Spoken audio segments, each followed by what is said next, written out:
This channeling is from August 30th, 1992, and was referenced in the daily quote for today, October the 18th, 2021. Question from the group. The question this afternoon has to do with voices and emotions that we hear as we go through our daily round of activities that might speak to us of fear, of memories of the past, of feelings of abandonment, of feelings of joy and peace, of anxiety, of wondering exactly how we fit our lives into the larger picture of the world scene. When we hear these voices, is there the need or any benefit to bringing the voices under any kind of supervision or control? Is it well to allow each voice to speak its own message and then determine what value the message has for us? What value do these voices have as we go through our daily round of activities? And how can we make reliable decisions concerning our service and our growth as we listen to the variety of voices in our heads and in our lives? Carla channeling. I am Quo. Greetings to each of you in the love and in the light of the one infinite Creator. How precious each of you is, and how grateful we are that you would wish to call us to share in your meditation and to offer our service of speaking upon the topic of the inner dialogue and its reason for being, its way of working, and its relevance to your spiritual journey. To say that we are offering a service is true, yet we also wish to say that we are fallible. Therefore, if any opinion of ours does not seem right to you, it would be very gratifying to us if you would leave it behind and keep for thought only those things which seem helpful and right to you. For each has a personal discrimination which is far wiser in its instincts than any outer authority.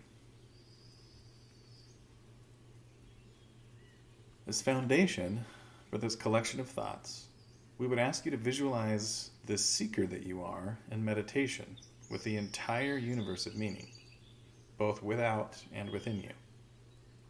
You are perhaps more used to thinking of an inner and outer experience, yet the outer experience is, at a deep level, formed sometimes decisively by the inner self. Thusly, the visualization of the self in meditation, bringing the outer world within by allowing, accepting, and forgiving outer experience, becomes half of the self's realization that all of the infinite creation is within each seeker and each self-conscious entity. The outer struggles seem light, except when those outer influences come too close and resemble too much the difficulties of the self within. The outer experience is most usefully thought of as a mirror reflecting to you your inner situation and the joys and challenges of it. Within you lie all qualities, those that you think of as contradictory, those you think of as good and as bad.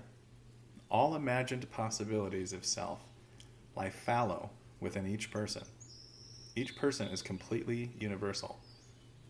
You are all that there is. Within your consciousness lies this knowledge. Yet, as you come to your work of spiritual seeking, it is not usually one's desire to begin with the broad and untamed bewilderment of self-contradictory forces. Far more natural to one's seeking is the urge to move into a positive service and love-filled environment. This is a good instinct. And for the student who is beginning to be aware of the choices that can be made, it is a functional and practical point of view. The decisions are normally fairly simple in an ethical or philosophical sense. Faced with a choice between loving behavior and self-serving, lying, or other negative behavior, the student will either choose, usually, to do the positive thing or to fail to do the positive thing, but to remember the preference in 20/20 hindsight, as this instrument would say, looking at the undone thing that would have been positive, or the error that was not positive, and saying, I will remember to affect future decisions because this decision did not satisfy me. However, the query that you have asked is about those times when there is no obvious positive choice. That control of choosing the positive thing is a kind of artifact of one doing work while attempting to open the heart. The choices at that level bloom like flowers and are often irresistible. The virtue of service, the joy of giving, the desire to make those you contact feel better, these are the choices made easily, lovingly, and freely by those moving to the open center of heart energy. Yet the spiritual path of evolution becomes like the planet that you rest upon, creatures of night as well as day. And after the heart is first opened on a reliable basis, there yet remains the traversing of the twilight and evening and midnight of the spiritual journey. As you advance in your choices, they become less than obvious. The deepest, most profound darkness lies upon the advancement of the spiritual path. Within this darkness there is one light, the reflecting light as of your moon to this planet of yours. This spiritual, reflective essence may be called your higher self, the larger self, the all-mind. It may be called the Christ within, or simply guidance. Whatever it is called, it does not cast a clear and bright light, but casts an often deceiving, very subtle moonlight of the spirit. And in this light, with only your guidance to have faith in, you make the more subtle, more difficult, and very important choices having to do with the energies of communication and inner work. Most of the inner work is done in this spiritual, deep-shadowed twilight. Why is this so? The gates to learning the truth open only to those who are able to use the keys. The first key is the silence of meditation. And after the resources of meditation, contemplation, and prayer have aided the seeker enough to open the heart, then the choices become those focusing into the universal nature of the self and an archetypal understanding that allows the seeker to have more keys minted and placed in the spiritual grasp.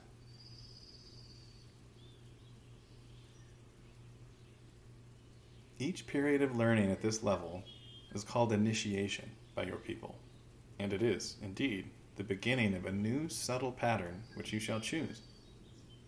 Yet this choice is not simple, for it is a choice of an entire pattern, a pattern of thought, of intuition, certainly not a clear-cut process.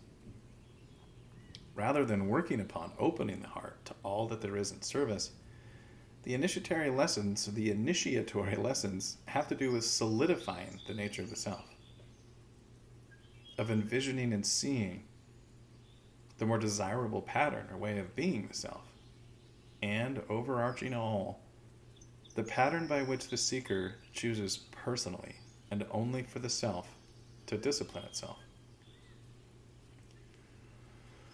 The personality is a magical thing at this spiritual level. It is not the personality of your culture, the right word, the ready joke, or laugh.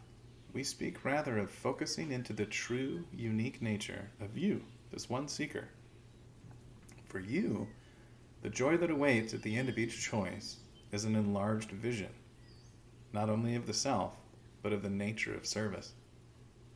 You know in your open hearts that you love very, very deeply, to the core of your being, the one source of all that there is, that one great thought that initiated and continues creation. You wish all good things. This is always so. Yet, the later lessons are often tedious to the impatient spirit who wishes to get on with being of service. Yet as you gaze backwards and see a completed initiation and testing and feel the enlarged strength and stability of your compassion, you feel that all the subtle inner discussion was, indeed, not pointless, and not irritating, and certainly not a sign of laziness or personal weakness, and you are encouraged by a feeling of inner strength. You see yourself not only open-hearted, but free. For the open-hearted one has not yet dealt with the murderer, the thief, the traitor, all of the negative possibilities that lie within, except by closing the door upon them.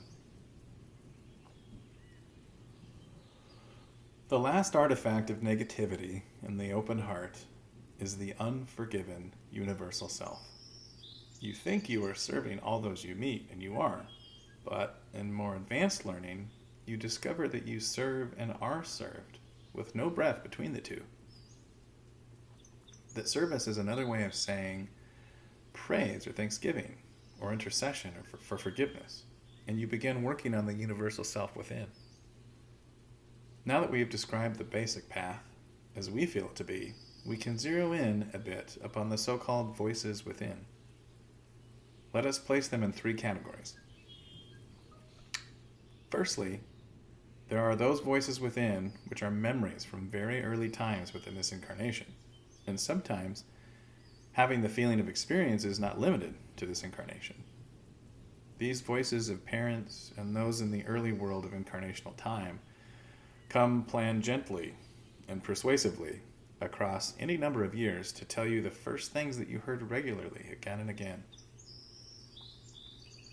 These voices may have been wise or unwise, or, as in most cases, a confusing mixture of acceptance and non-acceptance, of forgiveness and of punishment, of stability and abandonment, of security and insecurity. The tangle of emotions wells up within those who are parents, and the child remembers so well. In this first category of voices within, the voices are often fairly easy to pick out, for you hear almost the voice of that early authority speaking. It is fairly clearly not your voice, although you allow it to be so. In this first category of voices, it is well to examine the thought welling up within you for any possible aid. And if there is no real justice, fairness, or help in this voice, it is well to remove it regularly and for a period of time by saying, "You are my mother. You are not me," or whatever the entity in its relation to you is. These voices may be respected, but need to be taken very lightly. For now you are making these choices, and that voice speaks to a young child no longer in need of harsh measures of protection. To allow these voices full sway is the equivalent of failing to ever pick up the matchbook when you are cold and could start a good bonfire on a forest journey because the father and mother said, "Do not use matches." You are now in charge of your equipment for life. The use of any fire to warm the body, soul, or spirit can be both helpful and destructive. So you must be careful in your choice. Yet to fear to pick up the tool by which you create the light and warmth is to refuse to move further upon your path. The second category of voices within is the category of, shall we say, the stray negativity which surrounds and envelops the third density illusory experience, which you call life. Within your density, you are specifically guaranteed to be kept off balance, continuously to encounter situations that baffle and confuse your mind, and make it necessary to abandon the intellectual logic and move into the feelings of the heart wherein lies wisdom. There is always the illusion of more negativity, by far, than positivity. For in the illusion it is often so that loss and limitation cause the spiritual seeker in its pain to do more good work in consciousness than it does during easier times. The easy times, so called, are seldom well used. May we say that many of those issues which have been brought up this day at this working are of this type. When the time is fairly joyful, the spirits and will to serve are high. Within this period of experience, many entities slack off in their spiritual work. Each of you is expressing an extremely good aspect of spiritual seeking by focusing in, for the purpose of learning, on those motifs that keep reappearing in the inner life that are exceptions to your basic joy. That you not stress these difficulties is good.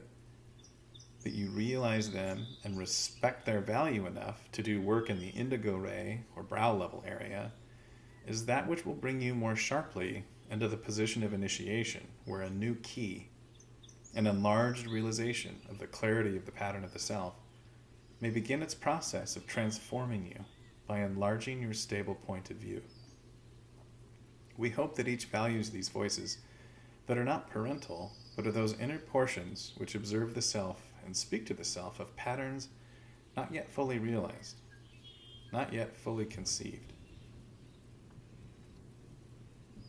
You see the pattern by the incompleteness which moves into manifestation in conscious life, as the fly in the ointment, the inner ambivalence, the something not quite comfortable.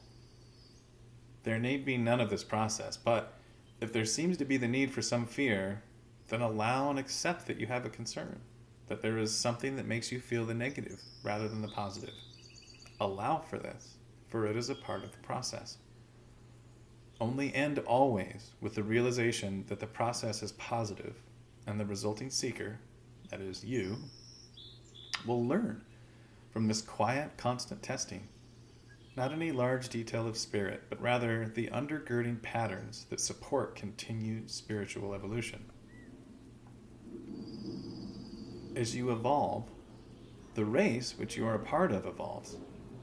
You are all entities within your planetary sphere, in that as you evolve and are able reliably to be more of a clear, transparent channel for the infinite waters of love, so you shall be both less yourself and more yourself.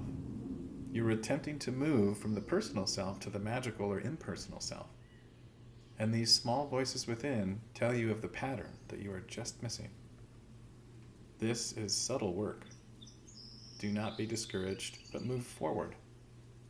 And in forgiveness of self. Not the forgiveness of one who may confer from the outside, but forgiveness of the universal self by the universal self. To serve love is truly freedom. Yet to perfect that freedom, you move into and through the large choices involved in opening the heart in non-judgmental compassion, to the realization that beyond all these choices, there is a universal nature which includes all things. And as all self, there is forgiveness of the forever incomplete all-self being perceived as becoming. The more you become, the more freely and gladly you will take on this subtle and essential task. The third category of voices within is peopled by those presences to which you become sensitized. These are not, in your way of speaking, parts of the self. They seem to be people, entities, energies which are apart from you, which have their own lives, their own bodies, and their own thinking. It may be useful for you to think always of your inner guides or the Holy Spirit, or whatever you find to be your guidance. If that be so, then stop right there, for that is an excellent way to relate to these essences, these energies, these people. They truly are here to serve you as a seeker, to aid you in attaining that perfect clarity which lets the Creator shine through undiminished and undistorted. There are, however, many who find it useful also to feel kinship with, or to find themselves to be part of these presences. The way to consider them, then, might well be that there are energies, essences, and traits within yourself which draw and attract these entities, energies, and so forth to you. It is well always, if a new voice is heard, and all voices are new until challenged, to be clear about being in charge of either accepting these voices or requesting that they leave in no uncertain terms. If you find a portion of guidance, one of the guiding voices, to be destructive, then you must do that which is natural for you to do, to remove that voice from the opportunity to speak further. To do this is a matter of knowing where your essence lies, so that you can stand solidly upon the spiritual rock upon which you have placed your journey and say, "By this imperishable ideal which I take most seriously, I command you to go and stay gone." You are not without power. Your thoughts have power. But for them to be full of your true power, you truly need to become clear within your heart about your choice of path. For there are many, many paths to the one infinite Creator. For instance, we are such a voice through this instrument. This instrument spent some of your time in moving carefully over its basic faith, its basic way of relating faith, theoretical to life specific. This instrument challenges us in the name of Jesus the Christ. And because to this instrument, Jesus the Christ is the way, the truth, and the life, we may then say to this instrument, we come in the name of Jesus Christ. Jesus is Lord. We can say this because this is the instrument's true heart. There is no equivocation. The instrument has chosen. If you were to form your spiritual life upon conversations with your bedpost, we would have to come into harmony with what you and your bedpost conceived to be the way, the truth, and the life. And we would see that this bedpost had given you the energy to move into serious consideration of the infinite nature of your spirit. And for you, and you alone, we would, as silly as it may seem, need to come to you in the name you had given your bedpost. This is very, very simplistic. However, we are attempting to crash through the barriers of words to express that when you speak to guidance, you must test it. And do not think that because you know the energy of your guides, that they are necessarily your guides. There are negatively oriented, spiritually advanced entities who are excellent mimics, shall we say, who work with as much light as do your guides. And their guidance moves into those who do not take care. First, fooling the instrument with positive information, then gradually detuning the instrument, asking it to turn from imperishable ideals to specific dogmas and doctrines, be they obviously spiritual or tangentially so, as in thoughts about the diet and the ways of being healthy or unhealthy. Eventually, an untested voice may well become quite negative. This occurs only to those who are already listening to the silent wisdom of guidance. This protects those who have not moved to a magical point, a powerful point in terms of the infinite spirit, the journeying seeker within. Ignorance is truly bliss. To each of you, more knowledge has meant more care. For as you become powerful, you attract attention. As you serve and create light and radiate love of the Infinite One, you also cast an ever sharper shadow. You become harder upon yourself, setting yourself up for the forgiveness of the universal self. My beloved ones, know that this query is one asked by those who already love and are already upon the path. Know that you now are working with the discipline of your universal personality. You are beginning to set archetypal habits for yourself and building, ever more polarized, a channel for compassion. As you do this work, we hope you have the light touch, the sense of humor, the ability to take yourself lightly. For attaining the keys to learning the correct and appropriate use of personal power is a long, long process. You have moved into an area that will be continued in your development for many, many incarnations, and through at least one more density. This situation of loving, serving, and trying to become the forgiving universal self, and therefore the forgiven universal self, is a sacred and a monumental task, and you are working in the all too dim light of inner work. You now plumb the depths and wait for the flashes, rare though they are, of perfect realization. May you have faith in this process. May you help each other to bear the burdens and to meet the testings of this process. And may you see always before you the love that surrounds you, the support of that infinite love, and the utter clarity that it's possible to achieve when once you have freely forgiven, and forgiven. We know that we have spoken overlong, and this instrument has been very formidable in her disapproval. However, this was a subtle query, and we could not leave it until we had said at least our outline. We thank you for allowing us to keep you in this circle, and at this time, if there are any queries that you wish to raise, we would answer them. However, we find that this instrument is very willing to transfer this contact to the one known as Jim, and therefore we shall take this opportunity to thank this instrument to transfer. we are known to you as the principle of Quo.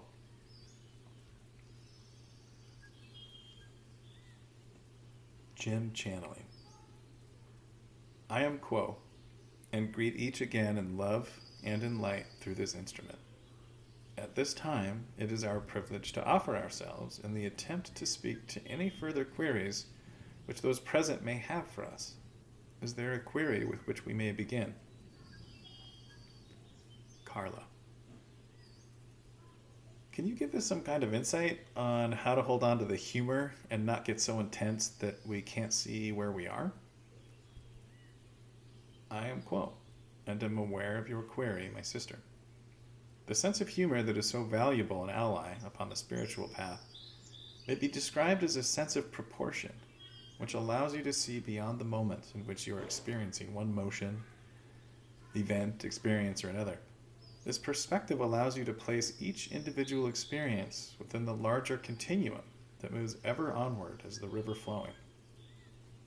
Look then at any moment in which your humor has seemingly evaporated, at the entire situation in which you find yourself. Look at the world about you, seeing those entities and events which are momentous and powerful. See yourself placed within the context of a creator which has which has made an infinite variety of entities of itself, which seek their identity in the nature of the creator through myriads of interactions that may or may not make what you call sense, and which may reveal to you the humorous nature of the human creature. This creature is one full of desire to know the truth, full of the energy of inspiration, full of the confusion of the illusion, and yet which moves valiantly forward, sideways, up, down, and around, in order that it might progress yet one step further. See the anguish, the confusion, the joys, the determination, all of the emotions that comprise the resources upon which you draw. See them moving with you as colors of the rainbow. Look at yourself upon this rainbow journey, and remember that that which is of value is the love which you create in each moment, and all else shall fall away, having little of impact in your future. As time progresses, only the love remains. Is there a further query, my sister? Carla. No, thank you, Quo. I am Quo, and we thank you, my sister. Is there another query? Carla. To follow that one up, I would like to ask if there is a way that we can trigger remembrance of all that you have said in the middle of having a fit of some kind, being intensely, overly involved, the way we all do get sometimes, and not seeing anything funny about anything.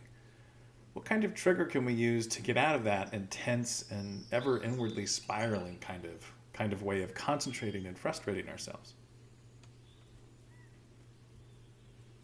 I am Quo. I am aware of your query, my sister. We are the opinion that it is well for each seeker to experience fully the emotions of the moment, without contrivance or control. For it is in these spontaneous responses to life's slings and arrows, shall we say, that the truer nature of your inner self is revealed. And, as this nature is revealed, then you see those areas of strength and those areas of weakness, and may work more successfully upon your weaknesses, having them thusly revealed. Thus, we would not suggest that one attempt to impose a sense of humor or of any other kind of control upon the moment in which the experience is hot, shall we say, and the emotions are turbulent. However, to remain with such turbulence overly long provides the difficulty, much as the electrical circuit that has had too much voltage in the weakest point and overloads. Thus, it is at this time that we would suggest that the humor be invoked by any means which has value or shows efficacy. These possibilities would include the making of a taped reminder to yourself while you are feeling the inspiration of the overview, and have with you the ally of humor. This tape could then be played back to yourself as a reminder that that which you have experienced has value, And when the value has been determined, then the humor may be invoked. It may be that you find there are others in the field of consciousness expansion, which have written upon the subject of humor, and which give an overview that is felt by you to be valuable, and which could be referred to at the appropriate moment. It may be that there are certain moving pictures that bring you this sense of humor and relief from the difficulty of the moment that might also be utilized. Find that procedure or method which has value to you, and use it when you feel that the time is appropriate. Is there a further query, my sister? Carla. Just a clarification. I take it that you mean not to attempt to move into that which is going on in your thoughts, not your actions. You're not talking about the world of manifestation here. You're talking about the world of internal thought, right? Because you obviously wouldn't want to allow yourself to give into your impulse to kill your employer or something like that. I am Quo, and am aware of your query, my sister.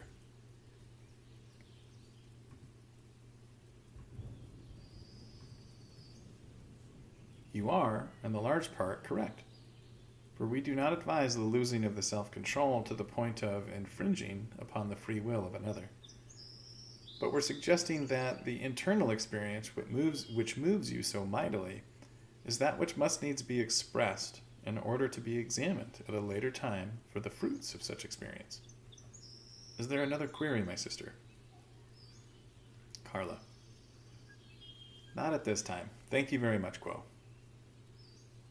I am Quo, and again we thank you, my sister. Is there another query at this time? Carla. Yeah, one more. No prejudice intended.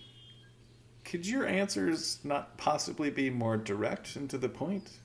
Being as we here on the earth plane think that way? Do you understand? I am Quo, and we are not certain that we grasp your query. Could you find another means of stating it? Carla. No, thank you anyway.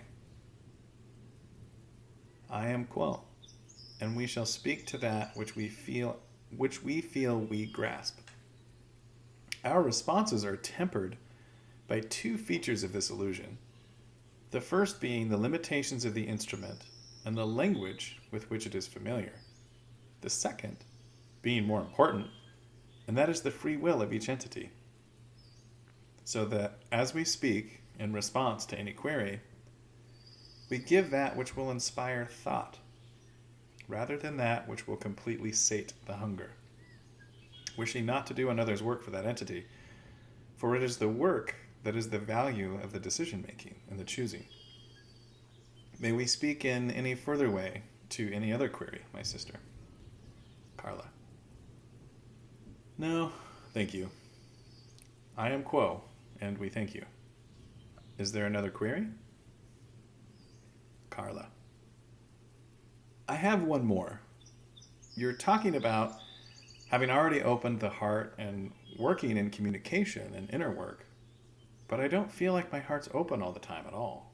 I feel like I'm frequently screwing up and blocking energies or overspiking them so that they're overly active and so forth. And that my heart isn't always just great.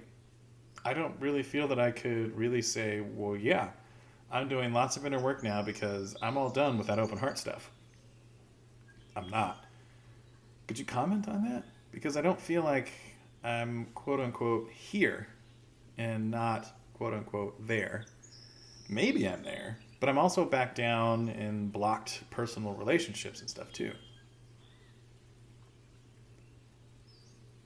I am Quo, and am aware of your query, my sister. As you learn any skill, whether it be how to open the heart and unconditional love, how to juggle, or how to cook a certain meal, there will be those expressions of the skill which are better done, shall we say, than others. There will be the dropping of the ball for the juggler. Yet, if the juggler can accomplish a certain skill or procedure, the ability is present. And it is to the entity that has moved into the opening of the heart that we speak in relation to the seeking of truth and the serving as an instrument or vocal channel. If an entity has the ability to do this, called loving without condition, it is not important that the entity is not always able to express this loving without conditions. But it is important that the entity has the desire to do so and will examine its experience with that desire foremost in the mind. Is there another query, my sister?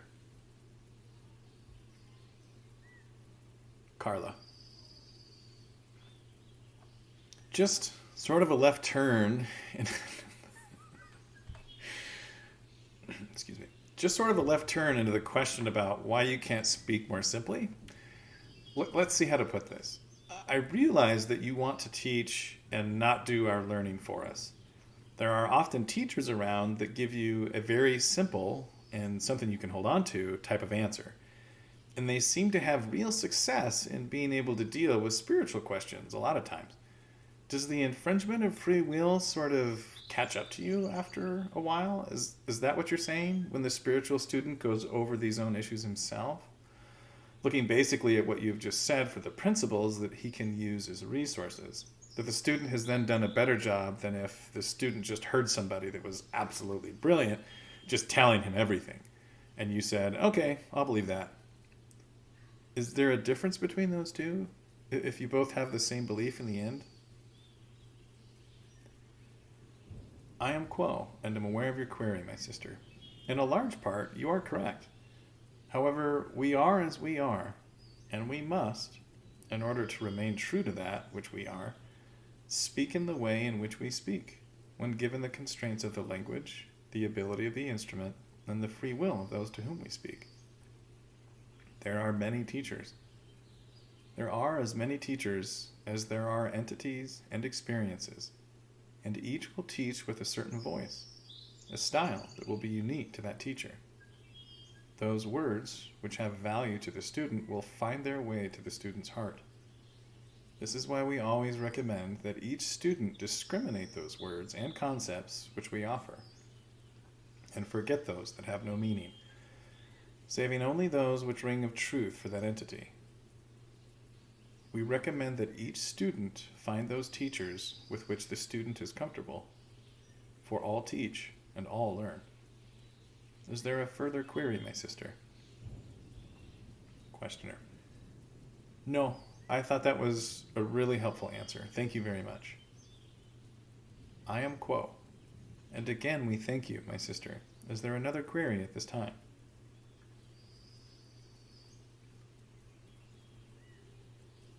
I am Quo, and we feel that the queries have been exhausted for this session of working, and we would take this opportunity to thank each for inviting our presence in your meditation this day. We are greatly honored to be so invited, and we cannot express to you the joy that we feel at the opportunity of walking with you upon your journey, but even a step. As we walk with you, we walk with the Creator, and are overjoyed at the opportunity to learn from you, as we share with you of that which is ours to share. At this time we shall take our leave of this instrument and this group, leaving each, as always, in the love and in the light of the one infinite Creator. We are known to you as those of Quo. Adonai, my friends. Adonai.